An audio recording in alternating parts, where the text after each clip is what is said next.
tiyaga at diskarte. Ano nga ba ang buhay ng isang nagtitinda?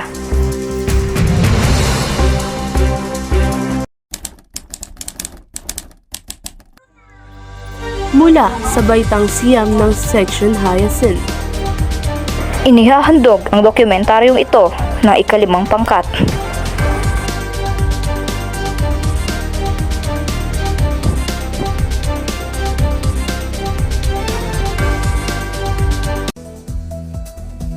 Magandang araw mga kamag-aral at sa mga guro. At sa mga nakakapanood sa aming dokumentaryo ngayong araw. Ako po si Rian Rose A. Lucero. At ako naman po si Kyle Frias. So narito po kami ngayon sa may pamilihan o palengke dito sa may Lucena City. At naghahanap po kami ng mga vendor na aming interview ngayong araw. Basta kayo mga mag-aaral, ngayon nakakita na kami ng aming interviewin ngayon. Kuya, ano pangalan mo? Ako si Kenneth. Kenneth. Ilan taon na po kayo? 19 years old. 19 years old. Kamusta na po kayo?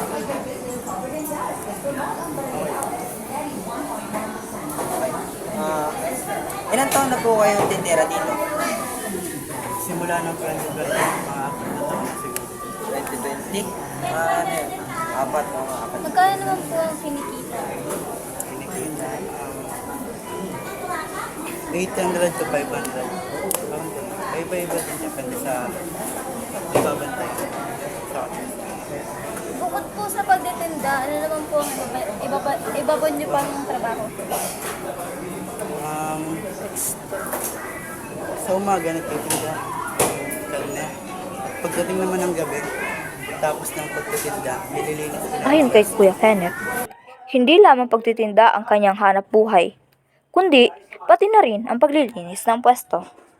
At ayon din sa kanya, magkaiba ang sweldo ng paglilinis at pagtitinda. Saan niyo naman po inalaan yung kita niyo? Sa sarili, sa pamilya.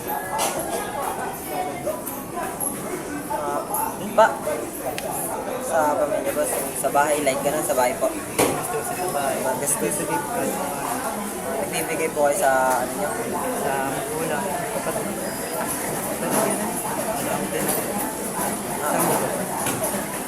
Ano po? Paano nyo naman po ini-handle yung mga ano dito? Paninda, ganun?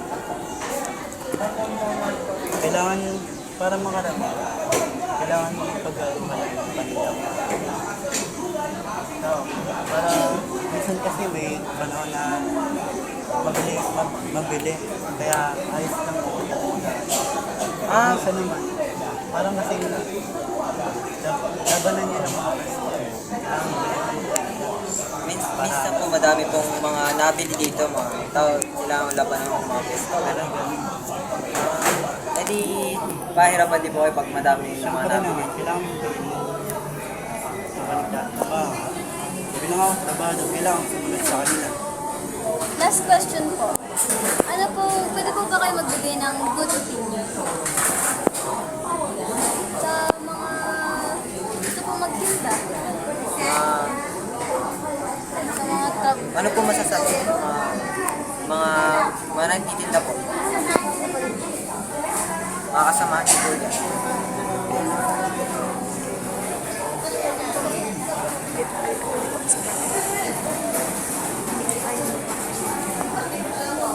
Siguro pagpatuloy lang yun.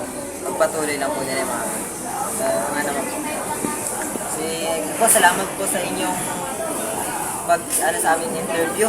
Pagdala sa aming interview. Paglalaan yung oras. Sige po. So, ayun na nga po, maghahanap po kami ng iba pang vendor na pwedeng ma-interview. Ano po pangalan niya? Princess. Ilan taon na po kayo? 22. Ako po lang po kayo dito.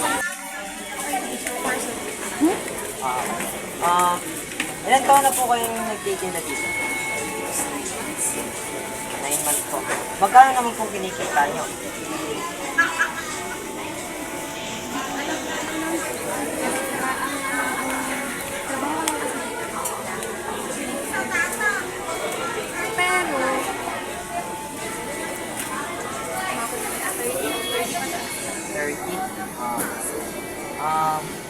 Bukod po sa pagtitinda nito, may bukod pa po kayong pinagkakaabalahan.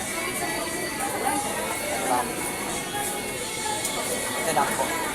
Saan nyo po inilalaan yung mga kinikita nyo dito? Sa mga Of course, para mag-ano.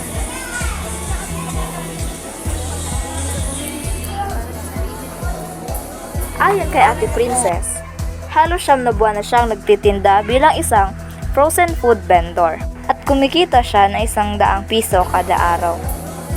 Paano nyo po piniprepare tong mga to?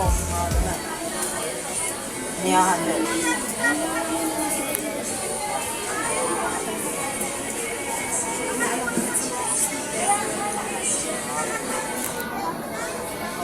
Ano? Paano nyo po ano pong opinion nyo sa mga kasama nyong nagtitinda ng ganito?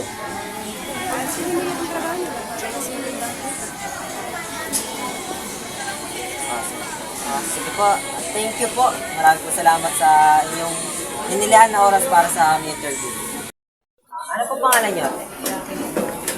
Jacqueline Ramos po. Ilan taon na po kayo? 40. Kamusta na po kayo dito?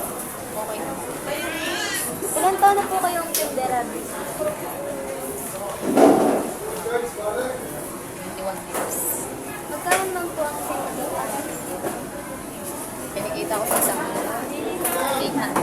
Bukod po sa pagtitinda, ano pa pong pinagkakaabala nyo? Wala. Wala. Saan nyo po inilalaan yung mga kinikita nyo dito sa... Mga ano po. Ano po, paano nyo po inihahandle yung mga... Yan po mga... Hinahandle na. Paano po binahanda, piniprepare po? Ano? Kasi po, ano po, kumbaga po ba, ano po kasi, dati rin po nagtinda nun eh. Bumibili na po kayo ng ano. Ibig sabihin, ang ano namin, ginagawa namin, pagpunta namin dito ng madaling araw, aangkat muna kami, hindi kami nagkakami. Aangkat kami sa kapwa namin mananila. Magkaibang presyo. Ang tawag doon, pisada. Kami ang nagre-retail. Last question po. Tawag dito. Ano pong opinion niyo sa mga kapwa niyo magtitinda ng ganap? Opinion ko, sana ay ano, huwag silang mga mandaya. Katimbang. Parehas ka, kasi mahal ang baboy. Oo nga po. Dapat ay tama ang presyo, tama din ang Kasi salamat po sa inyong sinilang na oras para sa amin. Batay sa aming nakalap na impormasyon tungkol sa buhay ng vendor, marami silang mga paraan upang maihanda ang kanilang mga paninda at maitinda ito sa mga mamimili. Pupursige pa rin sila sa kahirapan. Kanilang kinikita ay ibigay para kasi nila sa araw-araw na pagkakas. At yun po, salamat po ng aming tayo. Muli po si Rose Lindesero. Ako naman po, si Kyle Trias, Kami po ang improvement. ng Group 5.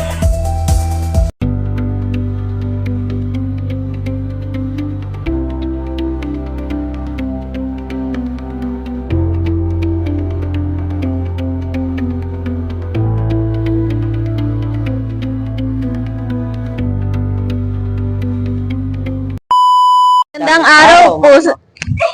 Hello. Sorry. Magandang araw mga kamag-araw sa inyo. Magandang araw mga Magkaabot kayo ng Ano lang?